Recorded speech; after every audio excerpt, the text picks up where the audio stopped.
Welcome to the Retail Media Moguls podcast, brought to you by Platform 195. We share trends and strategies across retail media to help you accelerate your brand growth. I'm your host, Stuart Adamson. So welcome to the latest episode of the Retail Media Moguls podcast. I'm your host, Stuart Adamson, founder and CEO of Platform 195. Today, I'm delighted to be joined by the head of UK Commerce and Global Partnerships, EMEA at Google, my friend Henry Eccles. Henry's worked with Google for over 17 years in roles such as head of YouTube and Google Plus marketing and head of market insights. Henry delivered extensive media consultancy to Google's top clients and Europe's top advertisers across multiple sectors, including FMCG, retail, travel, telco, and auto.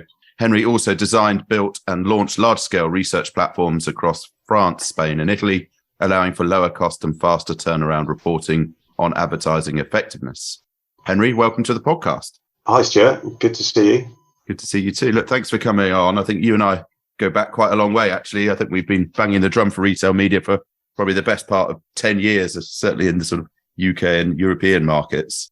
It's actually been really interesting, sort of probably for you to give us a little bit of background or a bit of colour to that career journey that you've had, and then how that sort of evolved. You dredged out my early years there, but I guess going back even further, I worked at Sky TV for a little bit. I had an ill-fated career in finance, which I didn't much enjoy and didn't last long at. And then before I joined Google, I was at a small marketing and research consultancy.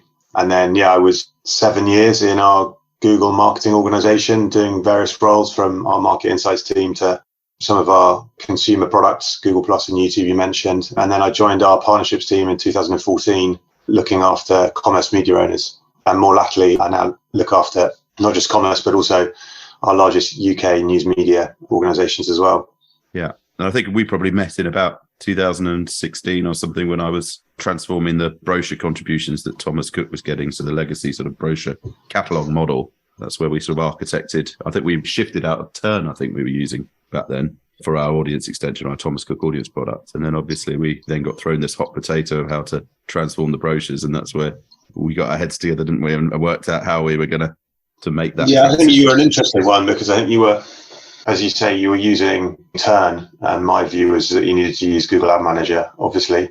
And then it wasn't just Google Ad Manager. You stuck together the cornucopia of Google's ad tech on buy and sell side to what do you guys call it? It was Hotel Everywhere, right? Hotel Everywhere, yeah. It's Thomas Cook's hotel product, which was very successful, actually. And now is the model on what we built Platform 195 and up with Dads on was to how to help retailers scale that long tail hotels long tail suppliers that might only have small budgets. But yes, I mean, that's really interesting. So that in that period, I mean, you and I used to sit there and wonder, what's going on across the market? How are these? We could see a lot going on in groceries, but have you seen the market evolve? How have you seen that evolve with other retailers across that time? I think it's slow, or it was slow, certainly up until the pandemic. So I was always banging the drum that retailers were showing indiscriminate images of products to all users at all times in all geographies, and that really didn't make a great deal of sense in the digital world. And that actually transforming all of their merchandising placements on site by serving them using an ad server such that they could actually use consumer data to kind of target people who might be interested in one particular product over another.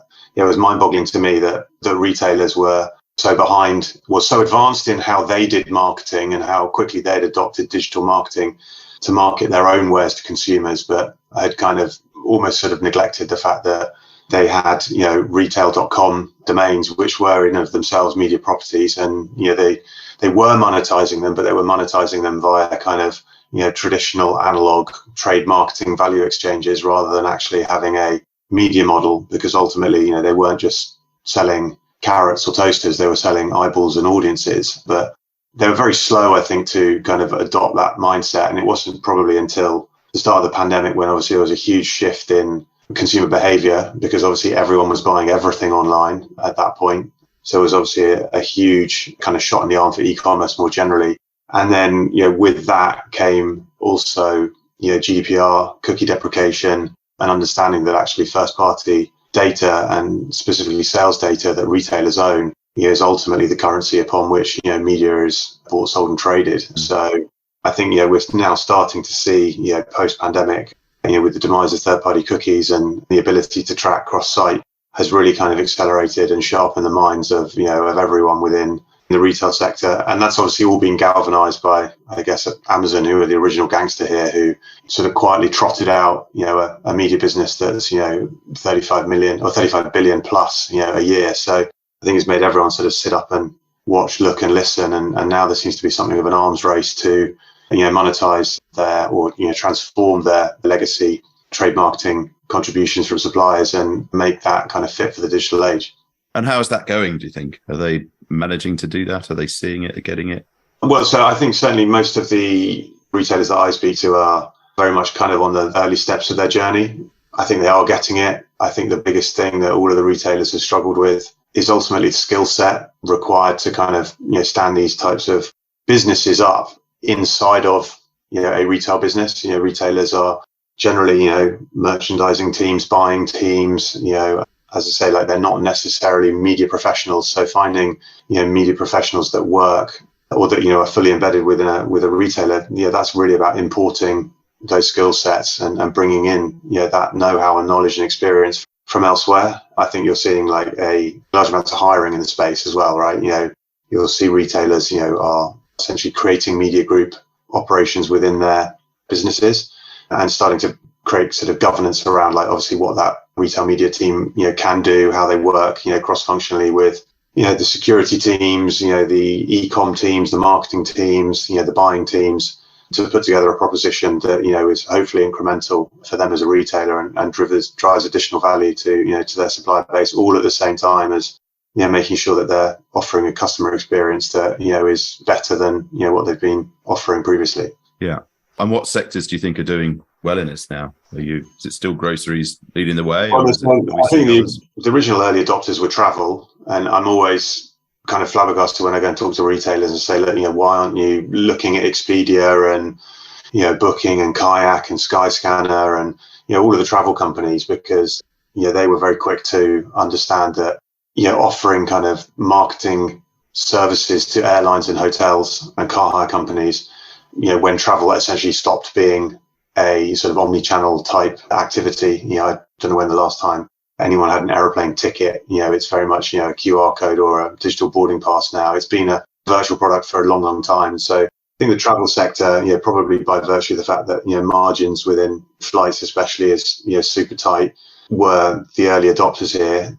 I think where you see the greatest kind of acceleration of, retail media amongst, kind of pure play retailers or real, retailers who sell physical product is those who are multi-channel. The big grocers, the Walmarts, Targets, Sainsbury's, Tesco's of this world, they've been quick to adopt by virtue of the fact that, they realise that, they have huge scale and they have the data that they want. I think the grocery sector is obviously the most interesting because that's where the most amount of money sits. FMCG or CPG manufacturers and suppliers are the ones with these, these vast marketing budgets. P&G for many years was the largest advertiser on the planet, and obviously it's a habitual, purchase, buying crisps, buying ice cream, etc., which is somewhat distinct from sort of consumer electronics or fashion or other categories which are somewhat more sporadic. But no, I think we're seeing an across the board adoption of retail media with no one sector kind of outpacing the other, as I said, with the exception of travel, who I think have kind of been there and done that already, and they are definitely the most advanced. I think the only other thing I'd say as well is that, it's a hell of a lot easier to stand up a retail media offering if all of your conversions happen online. So, any retailer who is digital only and does all of their transactions online, obviously the measurement, closed loop measurement is often talked about, closing that loop between, a media impression and a sale is a hell of a lot easier when it all exists within the digital world. So if you're a grocer and you've got, the vast majority of your transactions happening, offline in a store, then onboarding that data and linking it through to a digital media impression is just a lot harder, a lot more kind of cost intensive. Match rates are a significant issue, and that's obviously been one of the reasons why we perhaps haven't seen quite as much of the FMCG or the CPG spend pour into the kind of retail media space, but I think that is starting to change. How is that attribution piece now for retailers? Because it's always, obviously there's the, or certainly for retail media organizations when they're selling partnerships across their platforms and beyond, are they actually being able to demonstrate success there? Or is it still very much a halo effect of, we've sold this much product this month How are they developing So that for those who have all of their sales online, I think it's easy. And then it's a choice as to how much transparency you give back to your end supplier. I think if you're a grocer, it's genuinely difficult, right? It's like you need to have a mechanism like a loyalty card, most obviously, to ensure that you are, capturing all of your sales. But, you can't assume that 100% of your shoppers necessarily going to adopt your loyalty card program. Increasingly, privacy and consumer awareness of privacy means that you're never going to have a 100% visibility on all of the transactions that happen and be able to tie that to an identity. And just because you can tie it to an identity in the offline world, you've still then got to bridge the offline to the online world as well. And that's increasingly difficult. So, obviously with the demise of the third-party cookie, the idea of just, being able to, find match keys, around, PII and cookies is increasingly difficult. We're seeing, I think, a lot of, clean room providers, to basically onboard data in a privacy safe way. That's an interesting space. But, certainly my experience is that match rates between the offline world and the online world are not perfect by any stretch of the imagination. And whilst they don't need to be, because I think we now very much live in a predictive era rather than a precision era, by virtue of the fact that, true deterministic marketing anywhere and on the web is basically not possible for good reasons around GDPR. There's just a hesitancy. I think sometimes there's the belief that, one-to-one marketing and purely deterministic stuff is the holy grail. And I guess it is, but that's at odds with the law and consumer privacy expectations. So I think it's a hump that retailers and especially their suppliers need to get over, that actually, any investment they make in media, whether that's, TV, outdoor, online, is always going to be, a broad targeting cohort. And therefore, the results that they get back from it are going to be at an aggregate level. So I think it's still a challenge. And I always say to my clients, is like, let's not have perfect get in the way of better. Ultimately, you need to be able to offer accountability on marketing and media spend, and you can. So you should be able to sell against that with confidence. You don't need to have 100% precision in this space. Marketing is not a precision science. So obviously you have on-site ad server technology with Google Ad Manager, as well as you've got obviously DV360 and the whole of the Google marketing platform for audience extension. Are you seeing retailers now doing a lot more in audience extension? Are they still doing sort of owned and operated inventory? Are they evolving like that? How's that? So I think I've seen the vast majority of retailers, let's go to offsite first, because it means we don't have to touch the retail.com domain, and therefore I don't need to go and ask permission from the e-com team or the security team or anyone else like that. So let's go and do the offsite piece first. And then they realize that actually that requires quite a lot of standing up of technology, getting your data in good order. And it's also quite a tough sell as well, because why is buying, YouTube or Facebook or, just a third party display and video? Is that the stuff that suppliers really want? And ultimately, I think what retailers have realized is that the stuff that everyone really wants is the lowest funnel media that, that anyone can offer. And, ultimately that's why, Google search is been a very successful product down the years. And I think what we're seeing is that retailers have now said, actually retailer.com search is a highly potent, media type, and historically hadn't been monetized in any way, shape or form. So retailers on-site display, as I mentioned at the start, I think always has been monetized, albeit in an analog way. So retailers were saying, well, hang on a second, is it going to be incremental if I rip out my content management system and put in publisher ad server? Am I not just delivering ads in a different way, but still collecting the same money? Which I think is fair critique. Whereas within search on a retailer's site, that was always essentially an undermonetized or an unmonetized space. And the advent of Amazon sponsored product, again, I think has shown the way to most retailers that that they are increasingly going to their owned and operated first, not least because it's 100% margin for them. And it's kind of increasingly quite easy just to implement, a sponsored product ad solution on site and start generating money, from day one, and then perhaps use that revenue to kind of then think about expanding into kind of the offsite space, which is ultimately where I think the real opportunity sits, because there's very little inventory really within retailer.com search. Like you only search for a mattress once every 10 years. You often searching for, flights or TVs or other things very sporadically. The only thing that you that you buy very habitually is grocery, but then actually the volumes of grocery sales are very low. There aren't that many people that go to, Tesco's.com and search for beer as a proportion of all those people who go into the Tesco stores and actually buy beer. So if you're looking to market a new variant of, Brewdog or Stella Artois or whatever it might be, the way that you get reach and frequency is not likely going to be on a grocery.com site. It's going to be, off-site, on YouTube, on social, on connected TV, increasingly on third-party display and video, where, traditionally, all of these FMCG brands went for, for TV to get, reach and frequency against the target audience. And you can now do that digitally, very well. So I think that's where the real money sits, is when, the FMCGs start to understand that actually reach and frequency digitally, but with measurement and with, targeting based on consumer insight and based on purchase data, is historical purchase data. That's where the big opportunity is at the top of the funnel.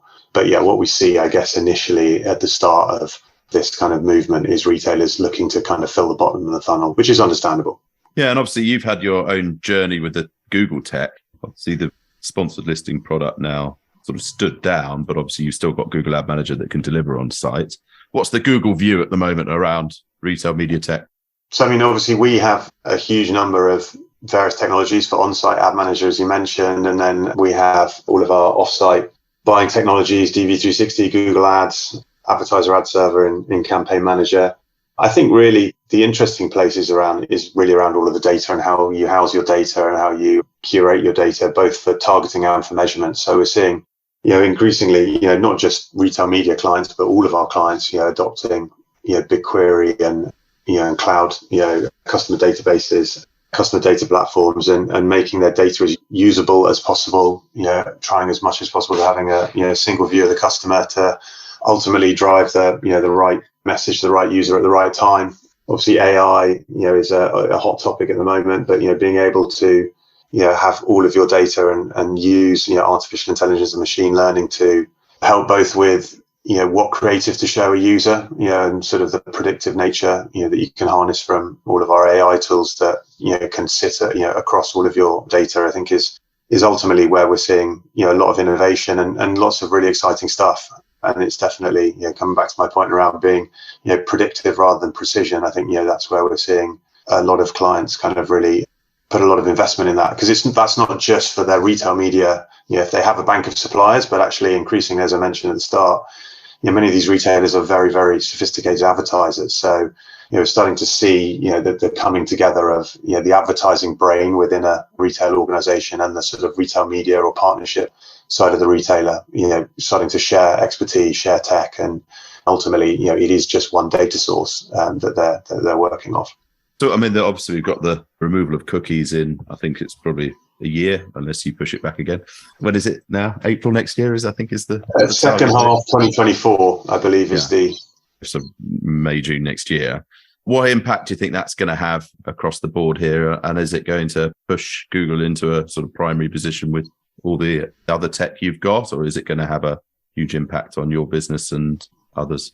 That's a good question. I don't think anyone really knows what's truly going to happen. So, obviously, we have our Privacy Sandbox, set of APIs and solutions, and they work, I'm told and believe, and we've released some blog posts around, the efficacy of Sandbox APIs, versus existing cookie technology, and we're not seeing the same level of performance. So I think, there's a lot of encouraging signs to say that, when cookies do go away, actually digital marketing is by no means broken. I think it will live on and thrive. And as I said, we don't live in a one-to-one precision era anymore. It's it's very much around modeling and predicting what audiences might be where. So, and I think for Google owned and operated, we have some interesting products, customer match, enhanced conversions, which allow an advertiser to bring their data together with Google's data in obviously a privacy safe way and get the fullest view of their marketing funnel and conversions as possible. And I think we're starting to see as well with with some of the other APIs for offsite. So if you're a retail media client wanting to move into offsite media and third parties, we've announced a beta product called Pair, which is publisher advertiser identity reconciliation, which essentially leverages clean room technology to bring together a publisher's data and an advertiser's data in a privacy safe way. So neither the publisher has sight of the advertiser's data or the advertiser has sight of the publisher's data, but it does allow for ultimately the targeting of the crossover between the publisher and the advertiser. And I think that's a really promising space to see that actually a retailer, if they are looking to do partnerships with a large news media organization or anyone else, can actually still bring their first party data to bear on third party media owners, and then obviously continue to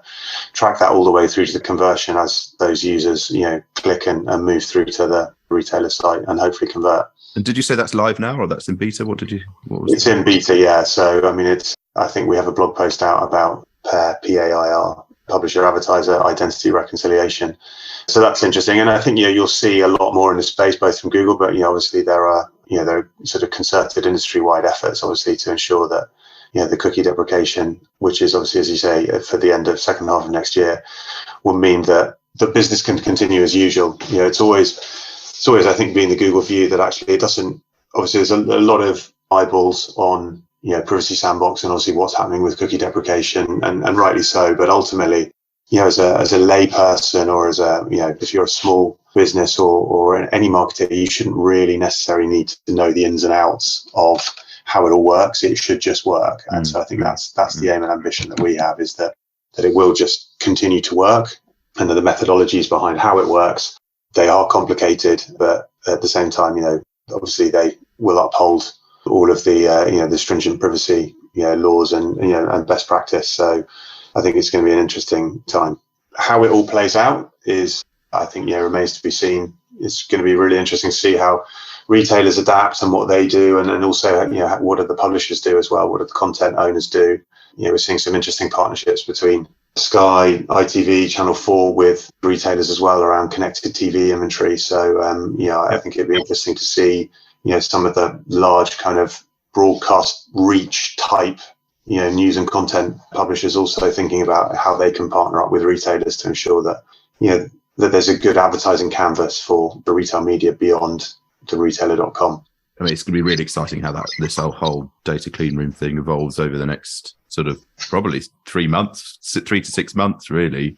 Obviously, there's you guys, there's Amazon, and then there's specialist players as well. But I mean, for us, even building our own roadmap on our technology, there's a big piece of sort of, we're building bits, but it's just there's a kind of wait and see, because you can go and spend a huge amount of money developing something that suddenly is there anyway and has all the backing of a Google or an Amazon. So it's going to be really interesting. But your role has actually broadened now, hasn't it? With the sort of, interesting to hear you talk about those news publishers, because I believe you've sort of got an added. Yeah, so I now look after our commerce media owners, but also largest UK news publishers as well. That's really interesting. So is that in order that you can bring those two together, like you've just sort of talked about, across commerce, retail and news media? I mean, why don't we go with that and say yes? Because I think it's convenient, yes.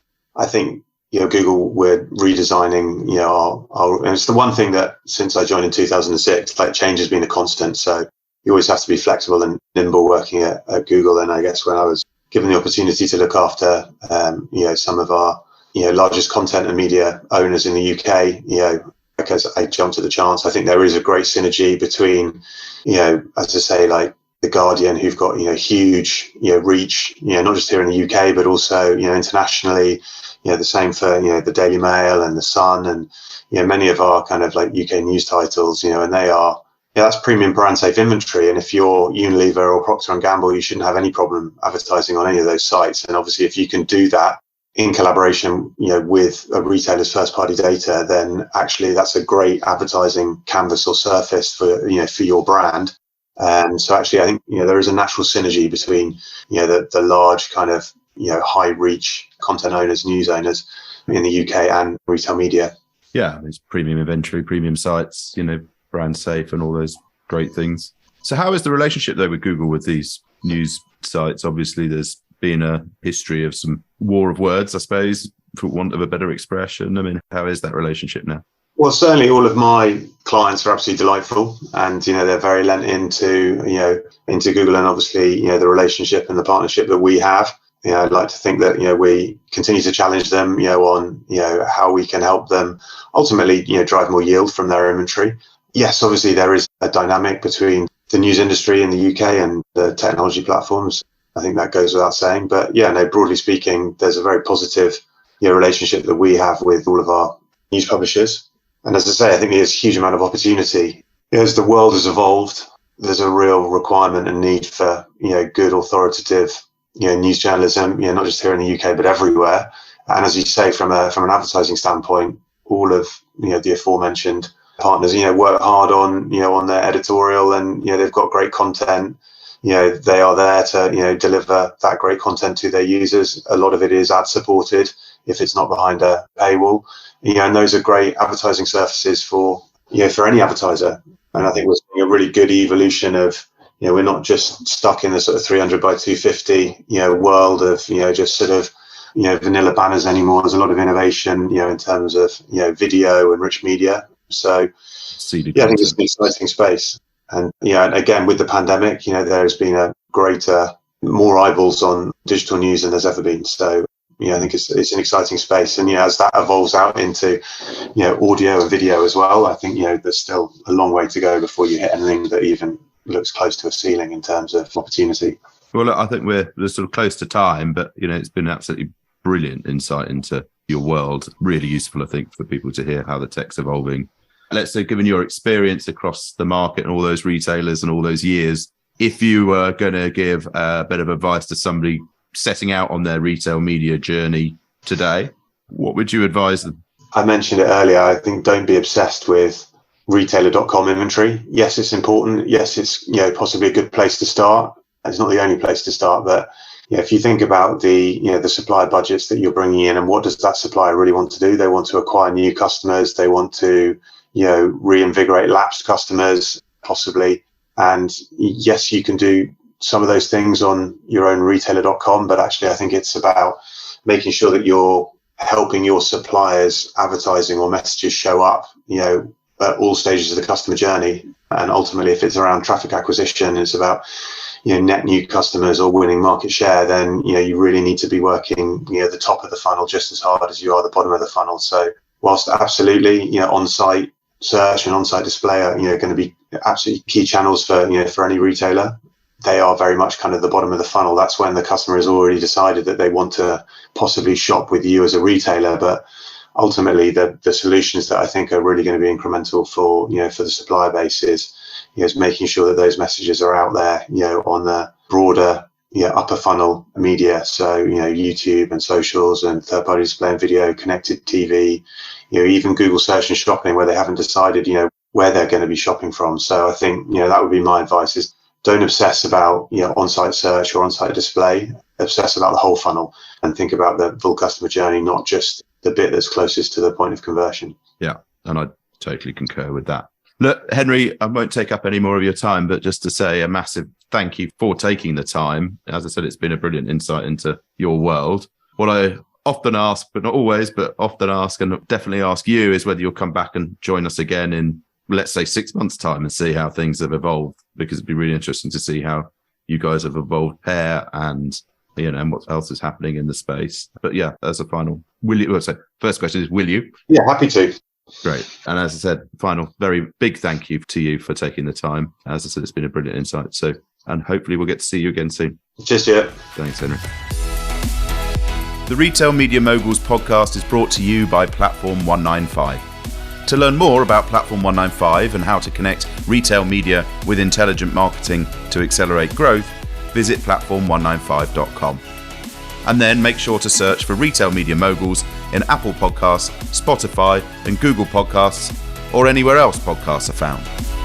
Make sure to click subscribe so you don't miss any future episodes. And on behalf of the team here at Platform 195, thanks for listening.